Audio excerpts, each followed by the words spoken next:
सरकार किसी की हो, मुझे बड़ी तकलीफ पहुंचती है,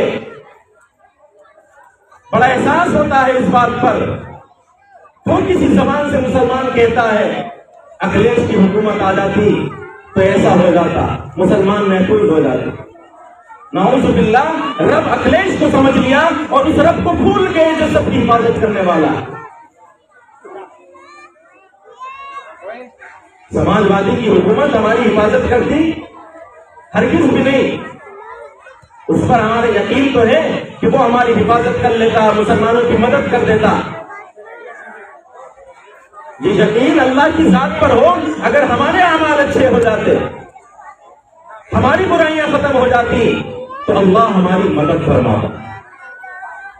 सिर्फ दो चीजें बला इन तस्बिरु व तत्तकू, अल्लाह फरमाते हैं कि तुम सब्र इख्तियार करना, व तत्तकू, बुराइयों से बचना, परहेजगारी का रास्ता इख्तियार करना। तो याद रखना, 1500 साल पहले अगर अल्लाह ने सहाबा की मदद के लिए फरिश्ते उतारे थे, कयामत तक आने वाले तमाम मुसलमान अगर दो चीजों पर कायम होंगे तो अल्लाह वायदा फरमाता है, वयुम्दिदकुम रब्बुकुम बिखम्सति आलाफिन मिनल मलाइकति मुसव्विमीन, अल्लाह 5000 फरिश्ते भेजकर तुम्हारी मदद करेगा। ये कुरान कह रहा है। तुम आओ तो मैदान में, तुम आओ तो सही सही रास्ते पर। तुम चोरी तो छोड़कर देखो, तुम शराब छोड़कर देखो, तुम जिना छोड़कर देखो, तुम बुराइयां छोड़कर देखो। तुम एक मैदान में अल्लाह की इबादत के लिए आओ तो सही, तुम अल्लाह के कानूनों को तो जिंदा करो। अल्लाह वायदा फरमाता है बिखम्सति आलाफिन मिनल मलाइकति मुसव्विमीन, 5000 फरिश्तों का लश्कर तुम्हारे लिए उतर कर आएगा। वइन तस्बिरु व तत्तकू व यातूकुम ला यज़ुर्रुकुम कैदुहुम शैया, अगर तुम सब्र और परहेजगारी इख्तियार करोगे और दुश्मन तुम्हारे ऊपर हमला कर दे, ला यज़ुर्रुकुम कैदुहुम शैया, उनकी चाल, उनके हमले, उनकी तदबीरें तुम्हारा कुछ नुकसान नहीं पहुंचा सकते। लेकिन शर्त है वअंतुमुल अ'लौना इन कुंतुम मुमिनीन, तुम सरबुलंद और कामयाब रहोगे अगर तुम्हारे अंदर ईमान है। ईमान निकाले बैठे हैं जिना के जरिए से, ईमान निकाले बैठे हैं चोरियों से, ईमान निकाले बैठे हैं शराब पीकर, ईमान निकाले बैठे हैं झूठ बोलकर, ईमान निकाले बैठे हैं नमाज छोड़कर, ईमान निकाले बैठे हैं रोजा छोड़कर, ईमान निकाले बैठे हैं आपस में लड़ाई झगड़ा करके। अल्लाह की मदद कैसे आएगी?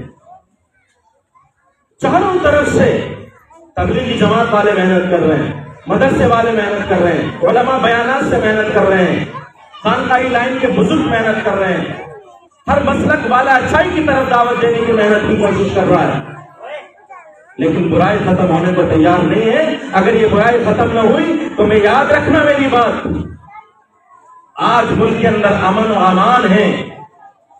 मेरी नजर में कुछ हालात बिगड़े हुए नहीं है।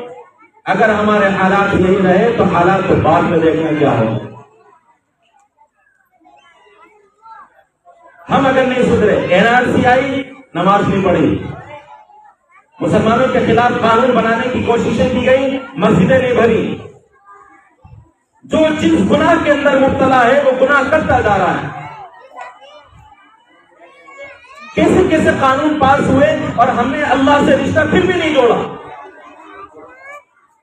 मेरी बात याद रखो, हुकूमत से उम्मीद नहीं, मुखालिफ से उम्मीद नहीं, उम्मीद सिर्फ अल्लाह से। और मैं दरखास्त करता हूं सभी से, मुल्क के अंदर घबराने की भी जरूरत नहीं। जब मैं गुनाह करूंगा तो डरूंगा, और जब मैं गुनाह नहीं करूंगा तो आजाद हूं। और इसके बावजूद अच्छा अमल करने के बाद अगर मेरे ऊपर जुल्म होता है, मैं जेलों में डाला जाता हूं, तो भी हिम्मत से काम लेना कि ये अल्लाह की तरफ से अल्लाह ताला हमारे दर्जात को बुलंद करना चाहता है। और अल्लाह रब्बुल इज्जत हमारा इम्तिहान लेना चाहता है। इम्तिहान में कामयाबी के लिए सब्र और तक़वा है। हर हाल में सब्र का दामन न छोड़ें, गाली का बदला गाली से न दें, अखलाक से दें।